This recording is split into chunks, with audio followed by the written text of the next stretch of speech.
Muslim men are allowed to marry 4 or 5 times, I think.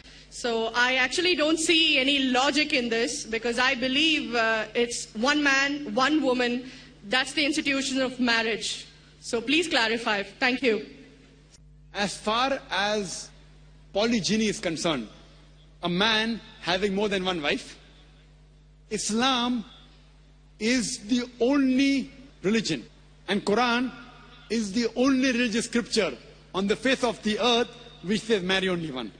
There is no religious scripture besides the Quran. I am a student of comparative religion, which says marry only one. There is no verse in the Bible, no verse in the Bhagavad Gita, no verse in the Veda which says marry only one except the Quran. If you read the Hindu scriptures in Ramayana, the father of Sri Ram, how many wives did he have? How many wives? More than one? More than one. 3 wives. Fine. Shri Krishna, according to Mahabharata, how many wives he had? Unlimited. Not unlimited. You don't know your scripture well. No. Did he have 4 wives? No. I have no idea. Not 4, not 100, not 1,000, 16,108 wives. How many wives he had? 16,108. So why can't we Muslims have 4? What's the problem? When Shri Krishna can have 16,108 wives, why can't we have 4? Further, if you read the Vishnu Purana, chapter number 24, verse number 1, it says a Brahmin can have up to 4 wives. If you read the Jewish scriptures, it gives you permission to have as many wives as you wish. If you read the Christian Bible, it gives you permission to have as many wives as you wish. If you read the Bible, Abraham had 3 wives. Solomon, how many wives he had? He had 700 wives. It is later on, the church has put a ban that Christians should marry only one, not the Bible. It is the Jewish community married more than one wife. It was in 1950 that chief rabbi passed a synod that Jews should marry only one. So it is the rabbi, not the Jewish scriptures. And according to Hindu scriptures, you can marry as many as you wish. It is the Indian government in 1954 passed a law called the Hindu Special Marriage Act. Hindu Special Marriage Act, which says Hindus should marry only one. It is not the religious scripture. It is not Bhagavad Gita. It is not Ramayana. It is not Mahabharata. It is not Veda. It is the Indian Penal Code.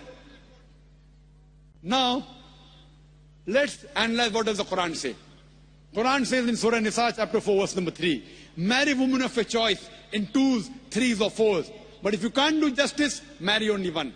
This statement, marry only one, is only given in the Quran and no other religious scripture. It says, marry women of your choice in 2s, 3s or 4s. But if you can't do justice, marry only one. So if you want to marry more than one woman, one of the criteria of the Quran is you should do justice. If you can't do justice, you should marry only one. Now, what are the reasons, logical reasons a person can think that why has Islam permitted certain men to have more than one wife? Many non-Muslims think it is fard, it is compulsory for a Muslim man to have more than one woman, to have more than one wife. It's not compulsory, it's optional. It's not fard, it's not compulsory. Have you heard of Dharminder? Yeah. How many wives he has? 2. Muslim or non-Muslim?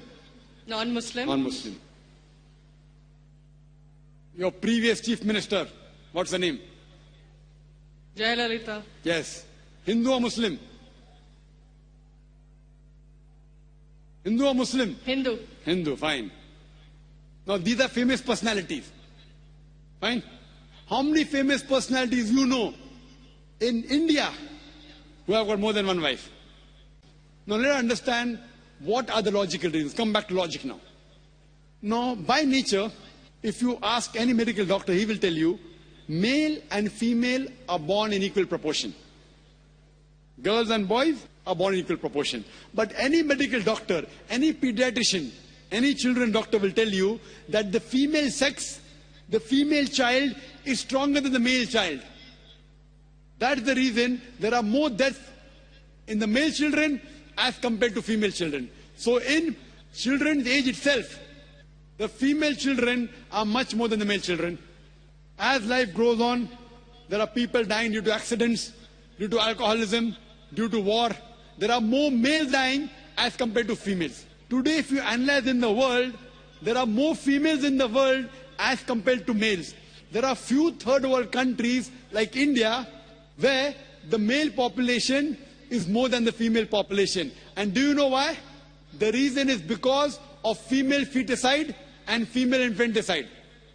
According to an article, a program which came on BBC by the name Let Her Die, the program was assignment. There was a British reporter by the name of Emily Buchanan. She comes to India and she says that every year in India, more than 1 million fetuses are being aborted after they identified that they are females. She says more than 3,000 every day. You multiply, more than 1 million every year. According to the Tamil Nadu government hospital report, she gives the statistics, out of 10 female born alive, do you know how many are put to death? 4. Sister, did you know that? Tamil Nadu, your state, your beloved state, according to the government statistics, out of 10 females born alive in the government hospital, 4 are put to death. There are billboards put in Rajasthan and here, which says that spend 500 rupees and save 500,000 rupees. You know what does it indicate? Spend 500 rupees, do ultrasonography, do amniocentesis, identify the child you're carrying is a female, abort her, and save 5 lakh rupees, 500,000 rupees. Maybe a couple of 100,000 upbringing her, and the remaining 100,000 in dowry. If you stop this evil practice in India, our beloved country, stop the female infanticide, stop the female feticide. Even in India, the population of female will be more than the male population.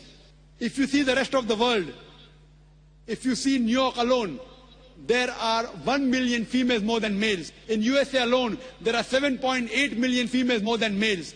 In UK alone, there are 4 million females more than males. In Germany alone, there are 5 million females more than males. In Russia alone, there are 9 million females more than males. And God alone knows how many millions of females are more than males throughout the world.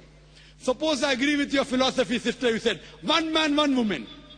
If I agree with you, sister, with your philosophy, 1 man, 1 woman.